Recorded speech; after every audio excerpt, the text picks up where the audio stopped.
با درود بیکران خدمت خانواده جانی همرکابان سبز GHF درود میفرستیم به همرکابی سبزتان. امروز 14 نوامبر 2025 میلادی برابر با 23 آبان 1404 خورشیدی در روز جهانی دیابت قرار گرفته ایم. ما خانواده همرکابان سبز GHF دست در دست هم صدای طبیعت را به گوش جان می سپاریم. ما باور داریم که پیشگیری نه فقط یک توصیه پزشکی بلکه یک سبک زندگی است. سبک زندگی که با هر گام در مسیر سبز، با هر رکاب در جاده زندگی، با هر نفس در دل طبیعت قند خون را به تعادل می‌رساند و امید را در رگ‌هایمان جاری می‌کند. دیابت بیماری خاموشی است که از دل بی‌تحرکی و تغذیه نادرست سر برمی‌آورد.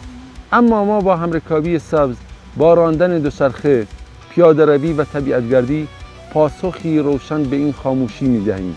ما انتخاب کرده ایم که سبز باشیم، که در حرکت بمانیم، که با طبیعت هم نفس شویم.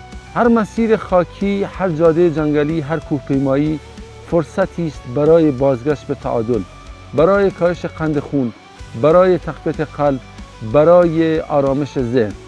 ما دیده ایم که چگونه یک صبحگاه همرکابی می تواند جایگزین دارو شود، چگونه یک عصر پیاده روی می تواند لبخند را به چهره یک بیمار دیابتی بازگرداند. همرکابی سبز فقط ورزش نیست، یک فلسفه است، فلسفه ای از همدلی، از مراقبت، از بازگشت به اصل زندگی. ما در GHF نه فقط برای خود بلکه برای جامعه همرکاب می شویم، برای کودکانمان، برای سالمندان، برای آینده‌ای بدون دیابت. در این روز جهانی بیایید تعهدی تازه ببندیم که بیشتر حرکت کنیم، بیشتر نفس بکشیم، بیشتر با طبیعت همرکاب و همسفره شویم، که دیابت را نه با ترس بلکه با آگاهی و سبک زندگی سالم پاسخ دهیم. ما خانواده همرکابان سبزی و تا زمانی که جاده‌ای هست، تا زمانی که طبیعت نفس می‌کشد، ما نیز در حرکت خواهیم بود، برای زندگی، برای سلامتی، برای امید.